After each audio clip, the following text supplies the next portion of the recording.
Welcome back to the channel.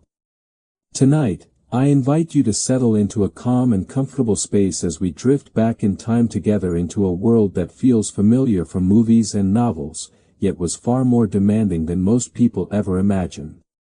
In this episode, we will open the grand doors of a Victorian mansion and step quietly into the daily reality of the young women who worked as maids, moving through silent hallways and waking long before the house itself began to stir. Before you relax and listen, picture for a moment the image many people hold in their minds when they think of Victorian life: sparkling chandeliers, elegant dinners, polished silver, soft candlelight, and graceful routines that appear effortless to the eye. But behind that polished world stood a hidden workforce, and every shining surface was the result of someone unseen, someone whose story rarely appears in history books. Our goal tonight is to travel behind those walls and understand what life truly felt like for a typical maid in a large Victorian household. These women lived under strict rules, tight schedules, and endless expectations, and yet they also carried with them quiet strength, endurance, and personal dreams that reached beyond the walls of the mansion. As you listen, let your imagination follow the rhythm of their days, from the first cold moments of dawn to the final quiet hour of night when the world above stairs finally slept. Imagine opening your eyes before the sun. In a small attic room with a slanted ceiling, a single candle, and a uniform laid out on a chair. The air is cold, the floor even colder, and you must rise immediately because your day begins not when you feel ready, but when the house demands it. You have only a few minutes to wake up, dress, wash, and gather yourself before rushing into your duties, and every second matters, because the household runs on precision. There is no pause button, no delay, and no room for hesitation. The mansion expects you to move like clockwork, even if your body aches from the day before. Your uniform is plain, dark, and modest, chosen not for comfort, but to make you almost invisible, so that you blend into the background of the grand estate. Once dressed, you make your way down steep staircases in near darkness, guided by memory rather than light, careful not to make a sound. Silence is part of the job. The residents of the house, still asleep in their warm beds, must never be disturbed. Your first tasks await in the kitchen, where water must be boiled, fires must be lit, and the house must be awakened gently and perfectly, room by room, chore by chore. There is no applause for this work and no audience, yet every detail counts, because even the smallest oversight could lead to reprimand or suspicion. A maid learned quickly that success meant being unnoticed, because to be invisible was to be considered efficient. While the world above stairs enjoyed comfort, the world below stairs ran on discipline, repetition, and quiet coordination. Even though each day was long and demanding, there was little time for personal rest. Breakfast had to be prepared, rooms had to be cleaned, carpets brushed, floors scrubbed, silver polished, mattresses shaken, and fires maintained, all while responding instantly to ringing bells that signaled new instructions without explanation. The pressure of constant work shaped not only the maid's schedule, but also her thoughts, emotions, and sense of identity. Over time, many maids learned to move quickly, speak softly, think ahead, and anticipate needs before they were spoken aloud. They became experts in routines that few outside their world ever witnessed. It is easy for us today to look back and imagine the Victorian era as a romantic chapter in history, filled with charm and refinement, but the reality for servants was far less glamorous. Most maids came from humble backgrounds and worked not for praise, but because it was one of the few respectable paths available to a young woman seeking stability or the hope of supporting her family. Though they lived in luxurious houses, the luxury was never theirs to experience. They lived in the shadows of that luxury, creating it for others while having very little of their own. Yet, despite the challenges, there were moments of humanity that brightened their days, shared laughter in the servants' hall, a warm cup of tea before sunrise, a friendly glance from another maid after a long task, or a short letter from home that reminded them of life beyond the mansion walls. These small moments of connection helped them endure the weight of their responsibilities.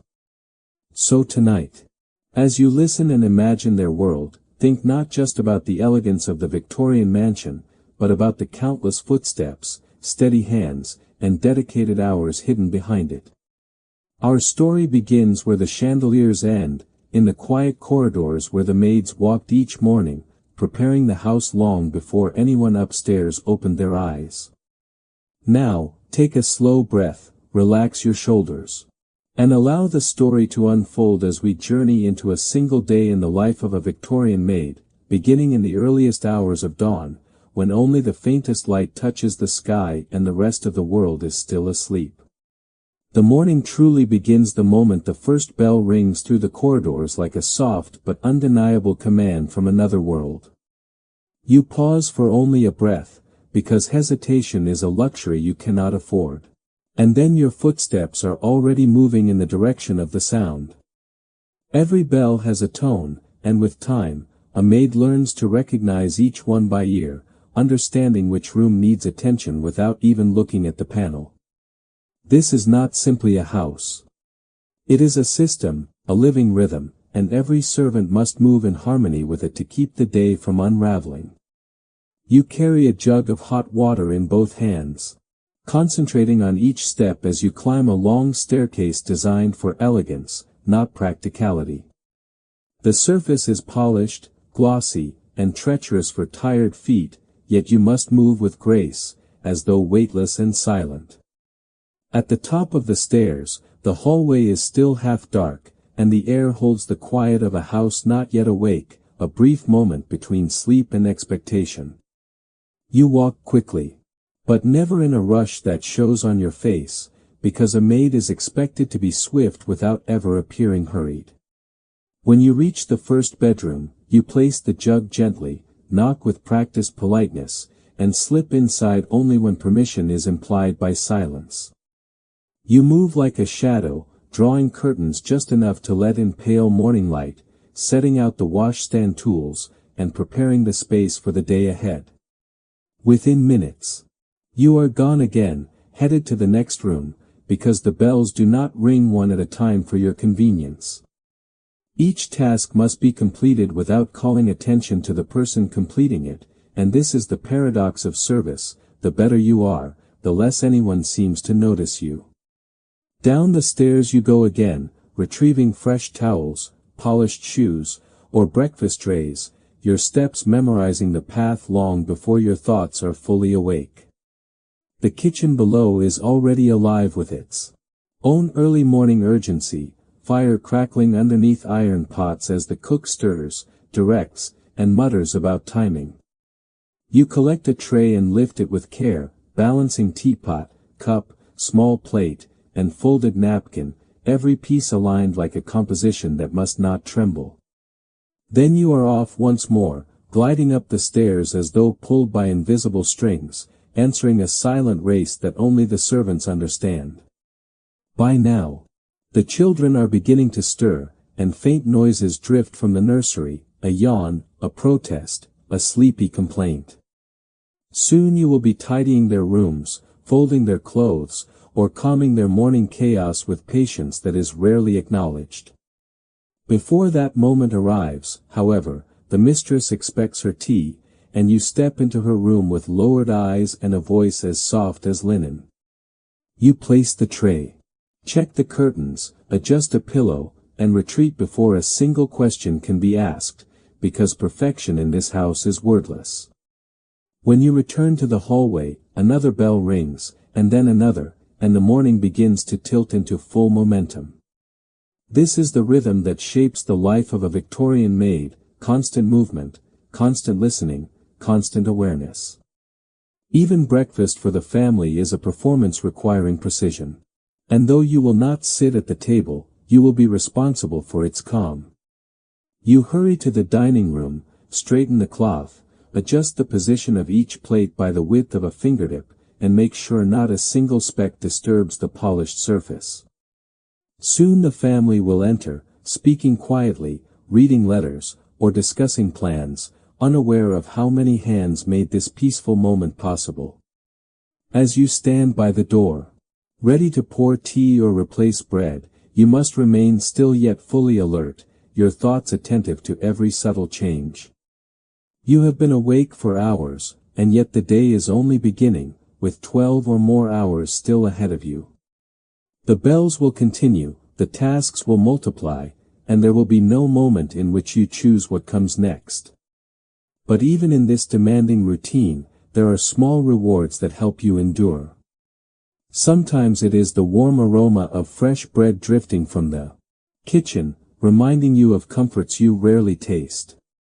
Sometimes it is a quiet nod from the housekeeper, not quite a smile but close enough to feel like one.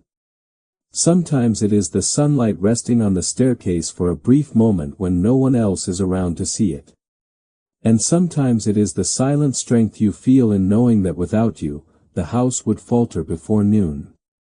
The world above stairs appears calm only because the world below stairs moves with disciplined urgency. You learn to accept that your work will never be celebrated, and yet you also discover a quiet pride in simply doing it well.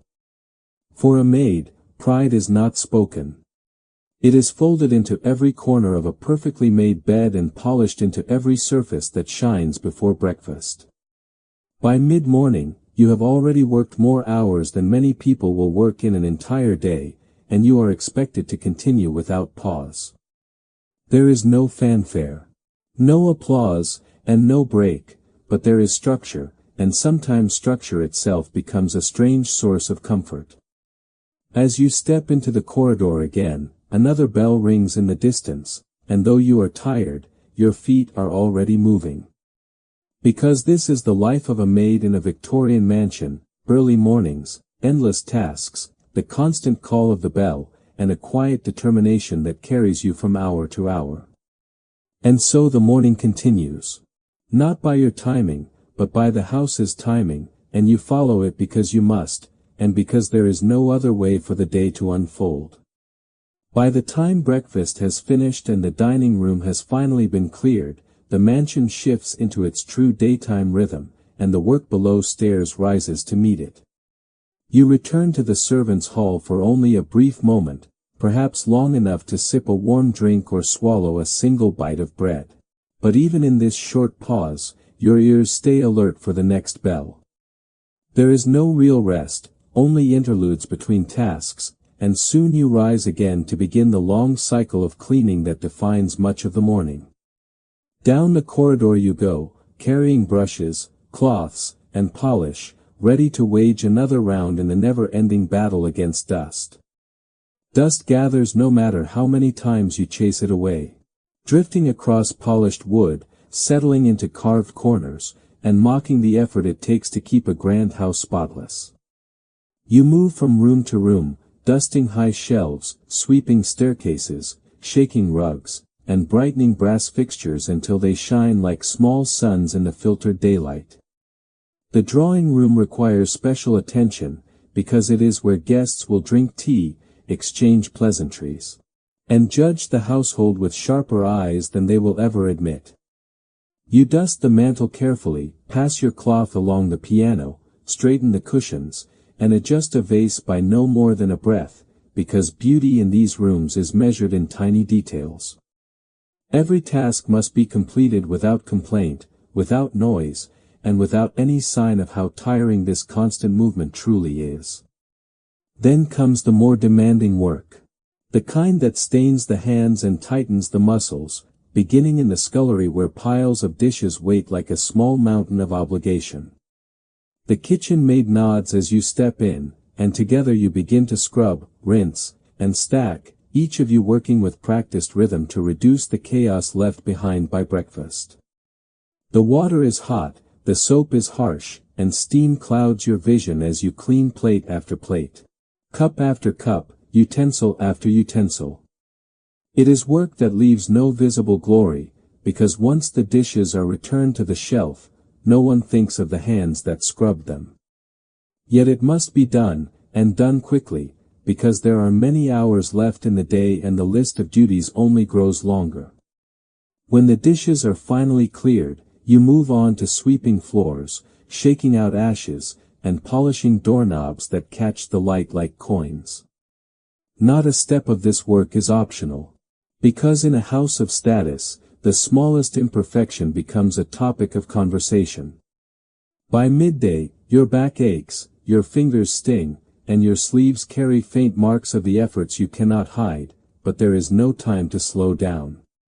Next comes the laundry, another world of labor entirely, where linens, shirts, and sheets must be washed, boiled, scrubbed, rinsed, blued, wrung out, dried, folded, and often ironed before the day is done. You lift heavy baskets and lower them again, your arms growing sore as you work through fabric made heavier by water, guided by nothing more than duty and determination. The laundry room is hot and damp, and every surface glistens with moisture, turning the air into a warm fog that clings to your skin. No one sees the sweat that gathers there, no one hears the strain in your breath. And no one praises the effort it takes to restore every piece of fabric to perfect cleanliness. When the linens are hung to dry, you look down the long line of cloth like banners of expectation, knowing each one must later be pressed into crisp perfection. Before you can even think of that stage, another bell rings, and you wipe your hands quickly, leaving the damp room for yet another task. Now you must prepare the fireplaces, clearing old ashes and stacking fresh coal so the rooms will feel warm when the family returns later. The work is dusty and dark, and as you kneel on the floor, you remember that every glowing fire upstairs begins with a pair of tired hands downstairs. Once the fires are set, you carry fresh water to the upstairs rooms, balancing buckets and pitchers with careful steps, because a single splash on the carpet could become a scolding you will not forget. On your way back down, you pass portraits on the wall, the painted faces of unfamiliar ancestors staring outward as though they own not just the house, but your time as well. The house is beautiful, yes, but it is also heavy, and its silence sometimes feels louder than noise. In these long hours between morning and afternoon, the housekeeper appears often, checking corners, running her fingers across stair rails, and issuing orders with cool precision. She expects discipline, accuracy, and speed, and though her voice may sound calm, every maid knows she can dismiss with a sentence. So you nod, obey, and continue walking, cleaning, lifting, and polishing, until the house looks as though it cleans itself. In the rare moments when you pause, perhaps near a window, you might catch a glimpse of sunlight on the garden, a reminder that the world outside keeps turning with or without your effort. Sometimes, for just a breath, you allow yourself to imagine sitting on the grass with a warm breeze on your face, free from bells, duties, and rules. But the moment ends quickly, because reality in a Victorian household leaves no room for wandering thoughts. Your mind returns to the list of tasks, your steps return to the hallway, and your hands return to the tools of your trade. Below stairs, life is built on routine, repetition, and resilience, and even as exhaustion settles over your shoulders, you keep moving, because there is no other choice. And so the middle of the day approaches, not with rest, but with the knowledge that much work is still ahead, and the afternoon will demand just as much strength as the morning already has. By early afternoon, the mansion settles into a quieter rhythm, but for a maid, this is not a time of rest. Only a change in the type of work that fills the hours. You move through hallways that now seem calm on the surface, yet every room still holds a list of tasks waiting to be completed before evening arrives. There are fresh instructions from the housekeeper, spoken in a measured tone that leaves no room for misunderstanding or delay. You listen carefully, nod in acknowledgement, and continue forward with steady steps. Because accuracy is as important as speed in a household that notices everything. The rules that guide your day are not written on paper, yet they might as well be carved into stone, for every servant learns them quickly and lives by them without question. Silence when upstairs, precision in all things, and absolute respect for the hierarchy that shapes life in every Victorian home of status. You are expected to walk without rushing. Speak only when spoken to, and complete each task as though it were the most important moment of the day.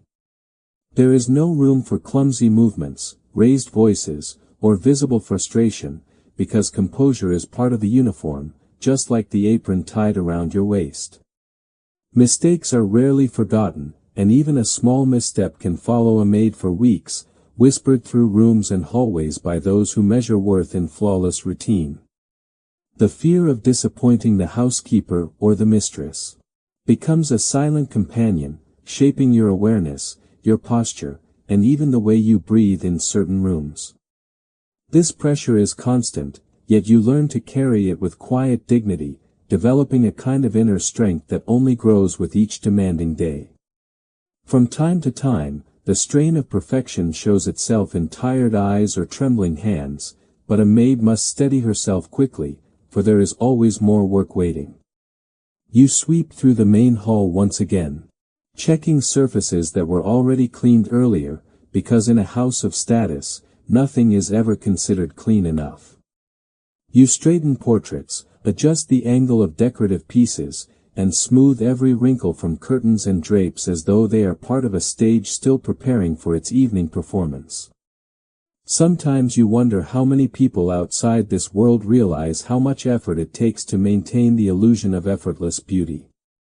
Work continues in the kitchen as well, where preparations for evening meals begin long before the family ever sits down to dine. The cook and kitchen maids move with practiced coordination, and when they ask for help, you step in without hesitation, washing, carrying, or fetching whatever is needed to keep the rhythm steady. By now, your feet are sore from constant walking, and your arms ache from lifting, yet there is no opportunity to pause. Because productivity is part of survival. Even small signs of fatigue must be hidden, for servants are expected to be tireless, and tiredness is not considered an excuse in a house that runs on discipline. You learn how to conserve energy in quiet ways, taking smaller breaths, slowing your thoughts, and letting muscle memory guide each motion so that your mind can rest while your body continues. In the library, you dust shelves once more, breathing in the faint scent of old paper and polished wood as sunlight filters through tall windows that you will soon need to clean again. You pause only long enough to ensure no speck has escaped your cloth, then move on to the next task, and the next, and the next. A maid's day is not measured by hours but by accomplishments that fade as quickly as they are completed, leaving no trace, only new demands. Yet despite the constant rushing, there are still rules of posture, speech, and movement that you must follow without fail, because respectability in service is built on discipline as much as labor. Even the simplest interaction with a family member requires careful attention, a lowered gaze, a gentle tone, a precise curtsy, and an unspoken promise of obedience. The house may glitter and glow, but it is also a map of boundaries that cannot be crossed, no matter how tired or overwhelmed you might feel. Over time, these rules weave themselves into your thoughts until they feel natural, and you perform them without effort, as though they are part of who you are. Still, there are moments when you remember you are more than your tasks, more than the bells and rules and expectations, and in those moments, you hold tightly to a quiet sense of self. Perhaps you think of home, of family, of younger days before uniforms and schedules, and for a single heartbeat, the weight of the day grows lighter. Then another bell rings, and the moment is over, and your feet are moving again because that is the life of a Victorian maid, controlled by duty, defined by routine, and strengthened by endurance. As the afternoon light begins to fade, you know the most demanding part of the evening still lies ahead, and the mansion will soon awaken again in its own grand, glittering way. As the afternoon deepens and the sun begins its slow descent across the sky, the mansion prepares for a brief and deceptive quiet, but for the maids, there is still no thought of stopping.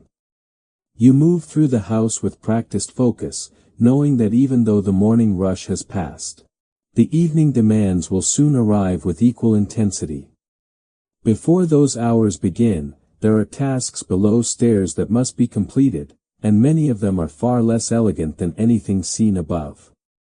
One of the least pleasant responsibilities belongs to the scullery, where pots, pans, and utensils pile high after every meal, waiting for hands that never truly rest. You roll up your sleeves and step into the warm, steamy space, greeting the scullery maid with a sympathetic glance that needs no words.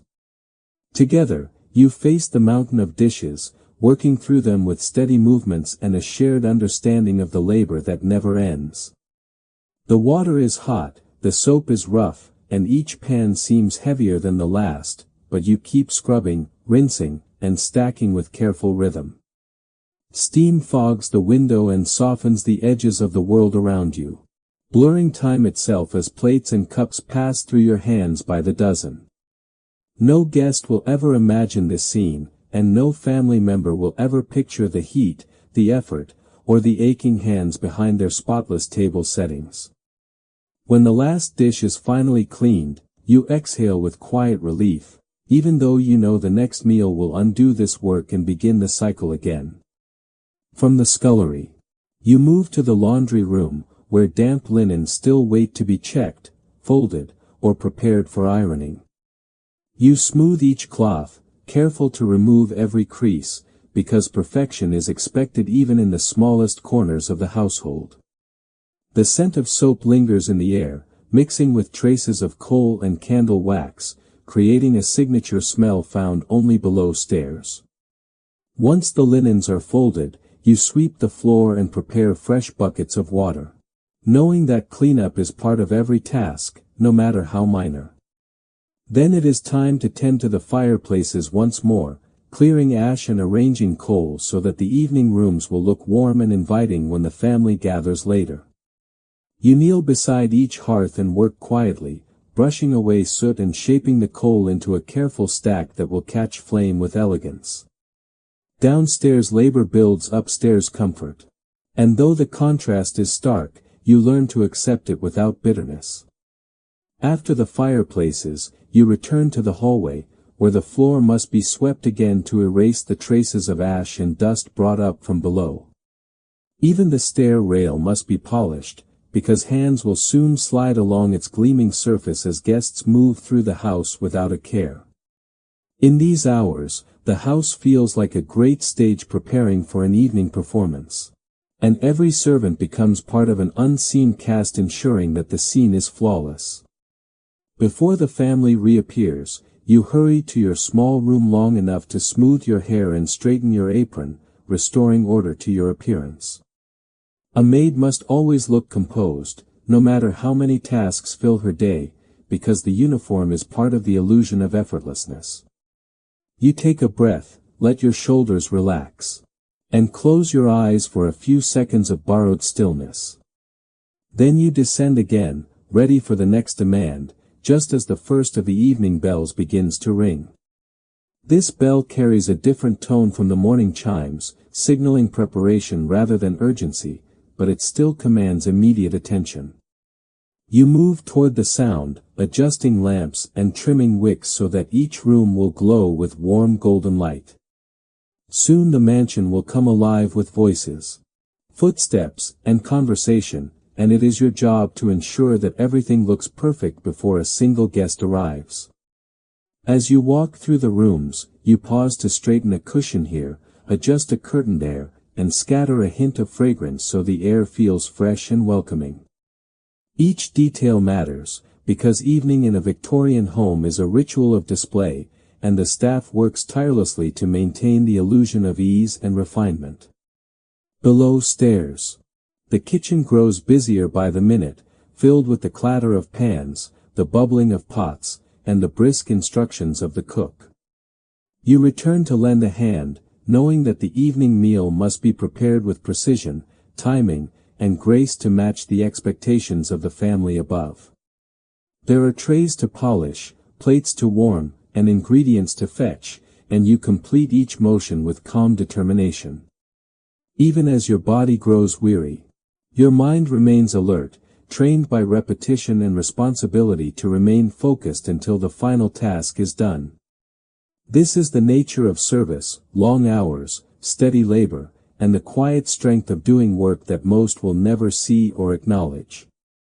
Yet in this demanding rhythm, you find a sense of purpose, knowing that your efforts hold the household together from morning until night. When the final preparations for the evening are complete, you step back and look around at the polished tables, glowing lamps, and neatly arranged rooms. For a brief moment, you allow yourself to feel proud of what your hands have accomplished, even if no one else will say a word about it. Because in the world of a Victorian maid, satisfaction must come from within, built from effort, endurance, and the quiet belief that dignity can exist even in the shadows of service. And as the clock approaches evening, you prepare to return upstairs, ready to face the next chapter of the day with the same resilience that has carried you since dawn. As evening approaches and the sky dims into soft shades of blue and gold, the mansion begins to shift once more from quiet preparation into polished presentation. You return upstairs with careful composure, ready to assist in one of the most delicate rituals of the household: the evening meal. The dining room, now glowing with lamplight and warm reflections on polished silver, must appear calm, inviting, and effortlessly elegant. You adjust the final details on the table, smoothing the cloth with your fingertips, ensuring that each piece of cutlery sits at the correct angle. The air carries the faint scent of flowers arranged earlier in the afternoon, a quiet decoration meant to please the eyes without drawing attention to itself. Soon the family will gather. And although their voices will fill the room, your presence must remain unobtrusive, steady, and perfectly timed. The butler gives a subtle nod, and you take your place by the wall, ready to move only when needed, silent and attentive. When the family enters, their conversation drifts through the room like a gentle wave, yet you must never react to a single word, no matter what you hear. Your hands move with instinctive precision, pouring tea, offering bread, or clearing a plate in seamless rhythm with the meal. You walk the floor in calm, quiet steps, circling the table like a steady orbit, careful not to interrupt or distract. Dinner upstairs is a performance of grace, but below stairs, the kitchen continues to pulse with urgency, preparing each course in perfect sequence. Between trips to the dining room, you return to the kitchen for the next tray, greeted by heat, clatter, and the cook's focused expression. You lift each dish with care, knowing that one slip or one spill could unravel the illusion of peace in an instant. Back upstairs, you serve again, attentive to every small gesture that signals a request, a glance, a slight movement, a lifted hand. Words from you are rarely needed, because the language of service is built on anticipation, silence, and presence. When the final course is finished and the family withdraws to the drawing room, you gather the plates and silver, setting them gently onto trays for the journey below. Your arms grow tired, but your movements remain steady, for there is still much to do before the night can truly begin. Back in the kitchen, the team works together to clear the remnants of the meal, stacking dishes and wiping surfaces in swift and practiced motions. It is not glamorous work, but the rhythm of shared effort brings a small sense of camaraderie to the end of a long day. Once the dining room is restored to order, you move through the lower corridors again, answering small tasks that continue to appear like unanswered notes. There are lamps to refill, wicks to trim, and curtains to draw before the house settles into its nighttime atmosphere. You carry a small tray of candles and matches, lighting each lamp in turn, watching soft light bloom along the walls like evening blossoms. This hour can be strangely peaceful, a brief moment when the demands of the house grow gentler, and the halls feel less like a stage and more like a quiet world of their own. Sometimes you catch your reflection in a window, the tidy uniform, the calm expression, the posture of someone who has learned to stand with grace despite fatigue. In that reflection, you see the truth that few above stairs will ever understand: strength does not always speak, and endurance does not always shout. When the family settles into the drawing room, you stand by once more, ready to serve tea or retrieve a shawl when the night air turns cool. Their laughter rises and falls in gentle waves, carrying stories, opinions, and plans that may never concern you, yet will always fill the spaces you maintain. You are close enough to hear every word, yet distant enough to remain outside the circle entirely, living in a world that moves parallel to theirs but never truly meets it. Hours pass in this twilight rhythm, and at last the drawing room empties, the voices fade, and the house begins to grow still. You clear the final cups, straighten the final cushions, and dim the final lamp until only a soft glow remains.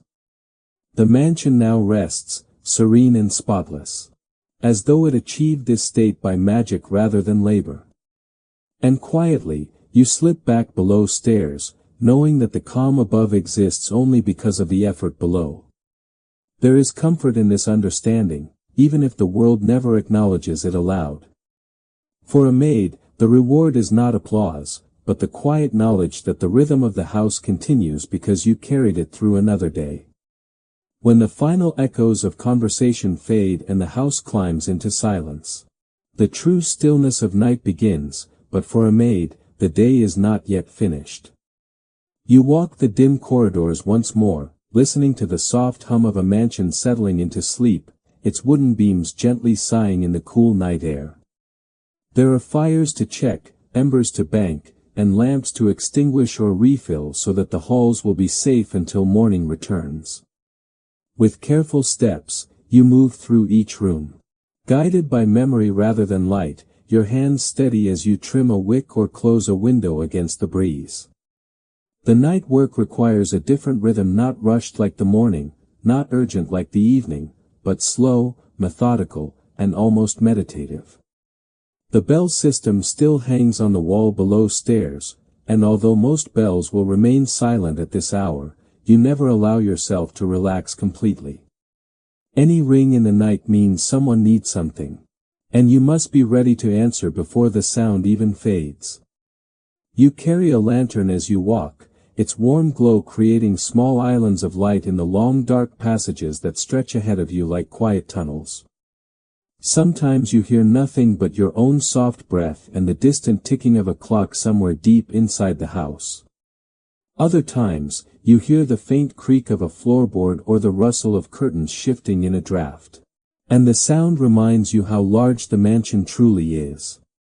Night can make the house feel like its own world, apart from everything else, a maze of rooms and staircases that you alone continue to navigate while others rest.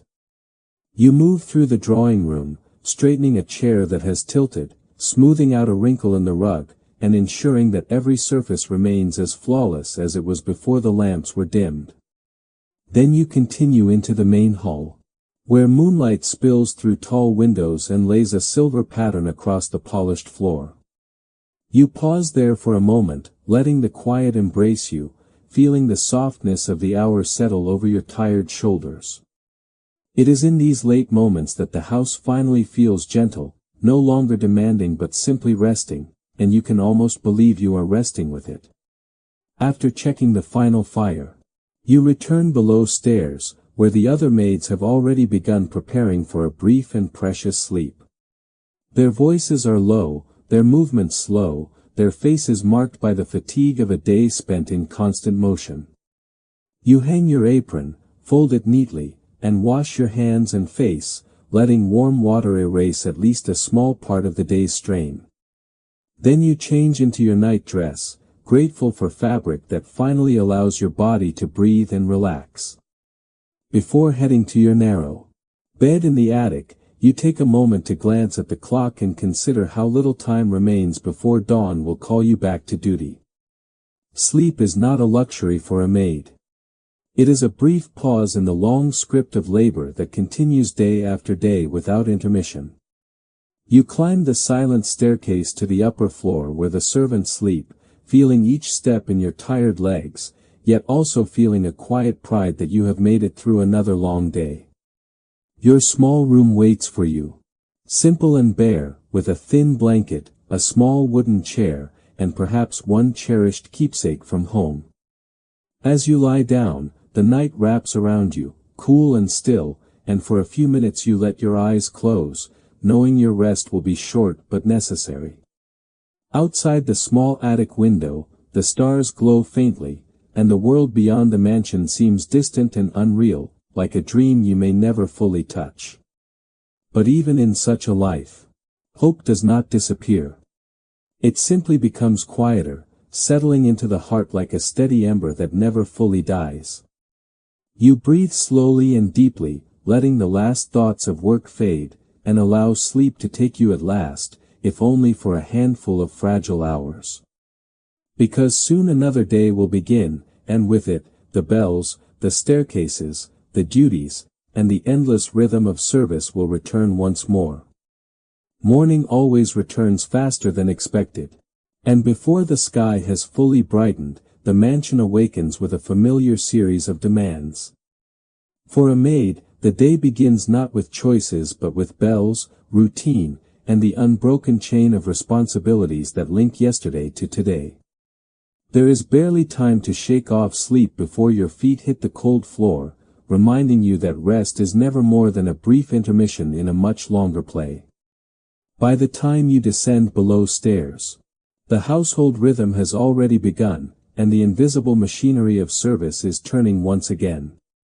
But there is one place where that rhythm feels different: the servants' hall, the secret world beneath the grand rooms, where life unfolds out of sight. Here, hierarchy still exists, but it breathes, shifts, and bends in ways that the rigid world above stairs never allows. This is where the staff gathers for meals, for brief conversations, and for the small moments of humanity that keep them going. Laughter, whispers, frustration, and exhaustion all share the same table, stitched together by camaraderie and necessity. The butler sits at the head, silent and dignified, a quiet center of gravity in this hidden universe. Beside him, the housekeeper oversees order with stern composure, ensuring discipline even in moments of rest. Yet among the younger servants, glances and smiles travel quickly, carrying jokes, complaints, and unspoken alliances through the room. In the servants' hall, you are not a shadow or a silent pair of hands. You are part of a community, imperfect but real. There is gossip, of course, rolling from voice to voice with remarkable speed, threading into every corner of conversation. Stories of the household ripple through the group: a misplaced letter, an unexpected guest, a broken vase, a mysterious remark overheard upstairs. Some tales are funny, some are frustrating, and some are guarded carefully beneath lowered voices and watchful eyes. For all its noise, however, this hall is still governed by unspoken rules, where loyalty is currency and trust is never given lightly. Arguments flare and cool again, just as quickly as the passing of a teapot or the clatter of a dish set down too firmly. Every servant has their own burdens, their own dreams, their own private history, yet here they face the world together, shoulder to shoulder. The hall becomes the only place where sighs are safe, where tired eyes can be honest, and where someone will notice if your spirit begins to dim. Meals are simple: thick bread, strong tea, maybe jam if fortune is kind, but shared food becomes shared strength. Even quiet moments hold meaning: a warm cup between cold hands, a sympathetic nod after a hard morning, or a brief laugh that makes the next task easier to bear. No matter how heavy the work above stairs becomes, the servants' hall reminds you that you are not alone in carrying it. It is a place of refuge, but also a place of strategy, where the day's battles are discussed and the next challenges anticipated. Here you learn who is dependable, who is unpredictable, and who must be approached with caution when tempers run thin. Friendships form in the space between exhaustion and endurance, and those friendships become lifelines when the days grow long. When the bell rings again, everyone rises at once, returning to their duties as though an unseen curtain has lifted. The room empties, the clatter fades, and silence settles once more, waiting for the next return. And as you resume your work, you carry with you the memory of that brief moment of belonging, enough to steady your steps through the grand, indifferent halls above. Laundry day arrives without fanfare, but every maid feels its weight long before the first basket is lifted. The piles of linen seem endless, like soft white hills that never stop rising no matter how many folds you conquer. Sheets, shirts, napkins, towels, aprons, each one carries traces of the household. From spilled tea to muddy fingerprints left behind by restless children. Laundry is not glamorous work.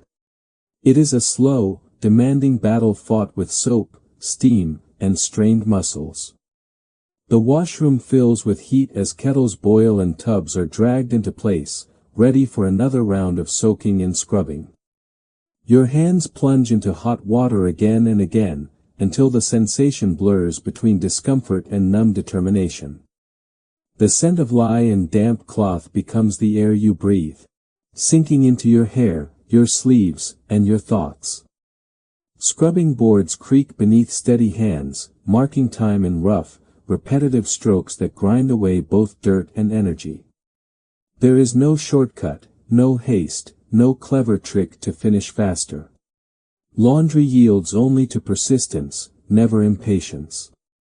Once washed, the linens are rinsed in cold water that bites at your skin, a sharp contrast to the heat that came before. Water drips onto the stone floor, forming small rivers that snake between boots and buckets, pooling in quiet corners of the room. Next comes wringing, twisting heavy cloth until your arms ache and your wrists throb from the effort. Then the laundry is carried outside to the lines, where fresh air and sunlight must finish what soap and scrubbing began. On windy days, the linens snap like sails, tugging against the pegs as though trying to escape their fate. On still days, they hang without motion, pale flags of labor fluttering gently beneath the open sky. You stand among them, adjusting a cloth here, tightening a peg there, watching the wind and weather decide how kind or unkind the afternoon will be. When rain threatens, there is a frantic rush to rescue everything before the sky unwrites an entire day's work. If the weather holds, the linens dry in calm rows, glowing soft and clean in the fading light. But even then, your work is not finished. Once gathered back inside, each item must be ironed, folded, and stacked with perfect symmetry, crisp edges, smooth lines, no hint of a crease. The iron in your hand is heavy, warmed on the stove until its heat spreads through the fabric and into your arms.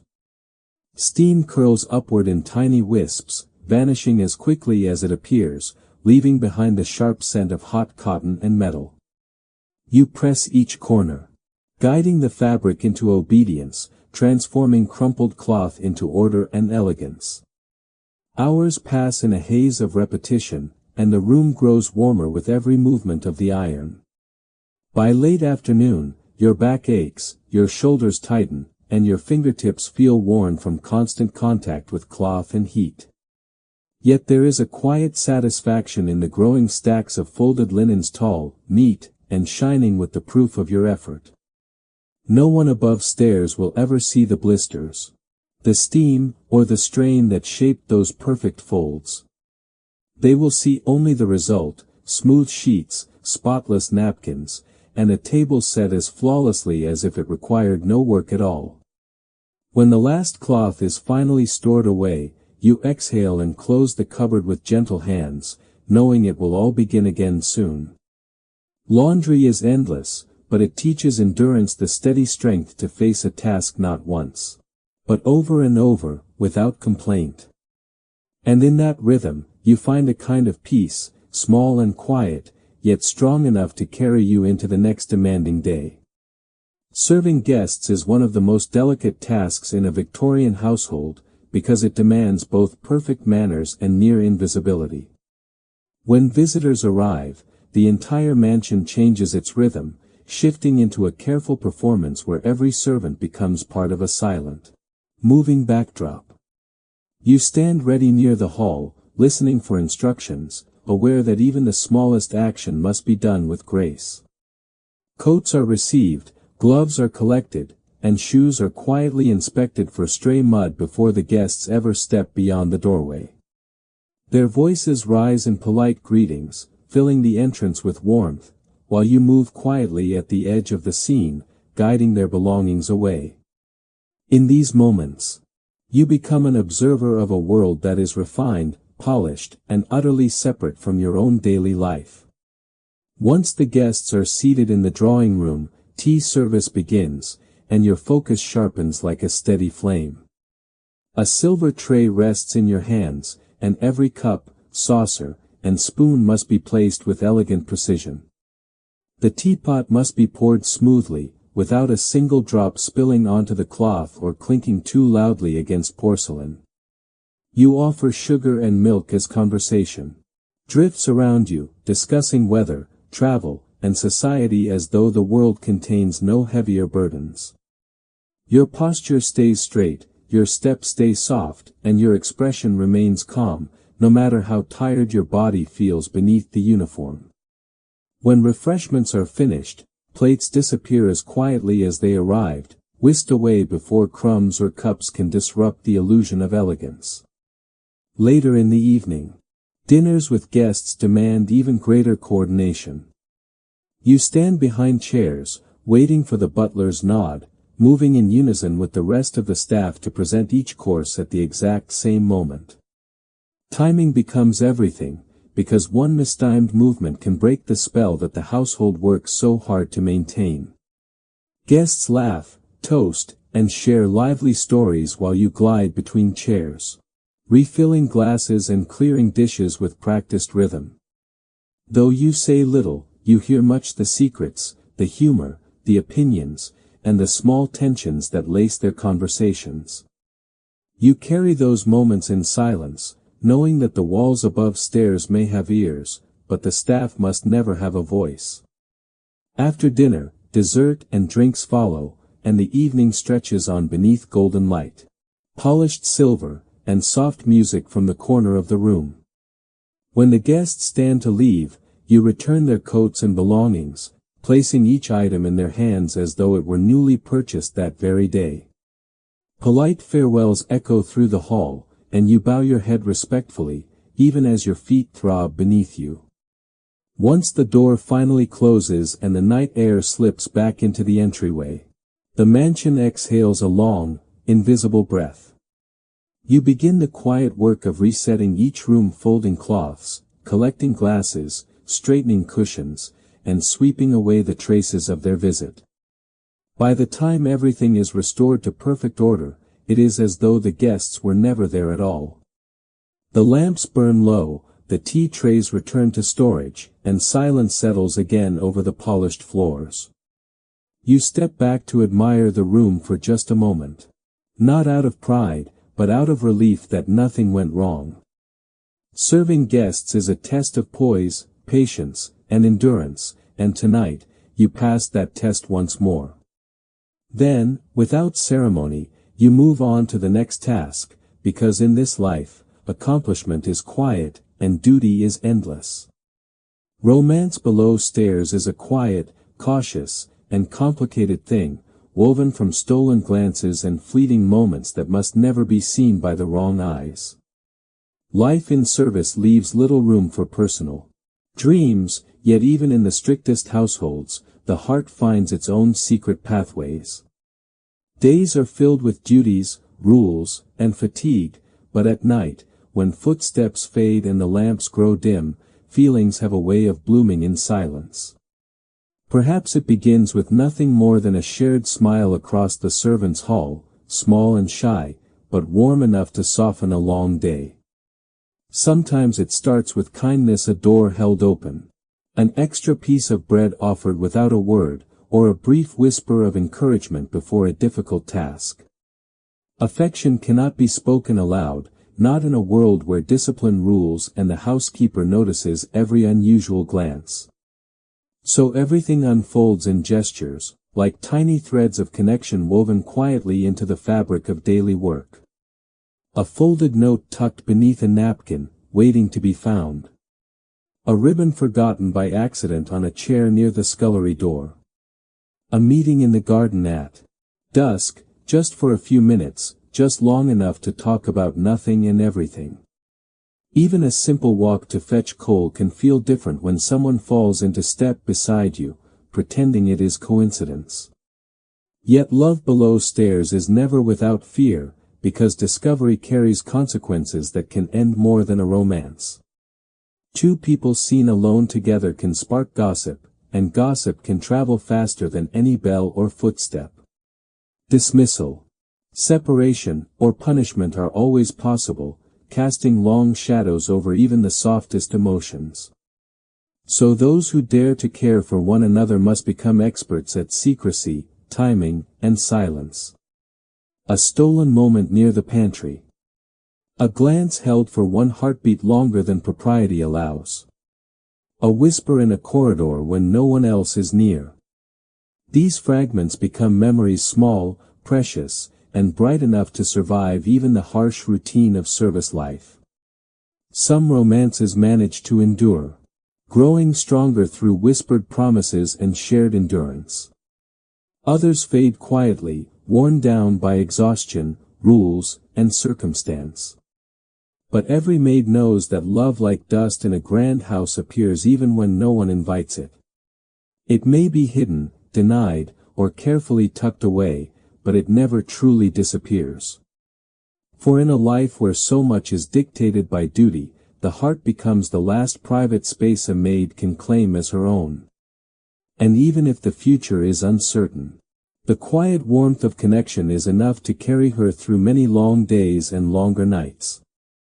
When the house finally sleeps and no more footsteps echo through the halls, a maid is left alone with her thoughts. She lies in her narrow bed, listening to the distant hush of the night, knowing that tomorrow will unfold just like today. The uniform will be tied, the bells will ring, and the chores will begin before the sun has even stretched across the horizon. Service is endless, repetitive, and exhausting, yet she endures it with quiet strength that few will ever see. Every polished step, every folded sheet, every silent task becomes part of a life built on discipline and resilience. There is pride in surviving days like these, even without applause, because survival itself becomes a small, steady victory. No journal records her name, and no portrait hangs above the grand staircase in her honor. But the house stands because her labor holds it together. Piece by piece, hour by hour, from dawn until long past dusk. Her story is not written in ink or newspaper headlines, it is written in clean floors, glowing lamps, and unbroken routine. Though the world above stairs seldom sees her, and rarely speaks her name, she finds meaning in the rhythm she has learned to master. She dreams of gentler days, of open fields, of warm sunlight on her skin, of a life with more freedom and fewer rules.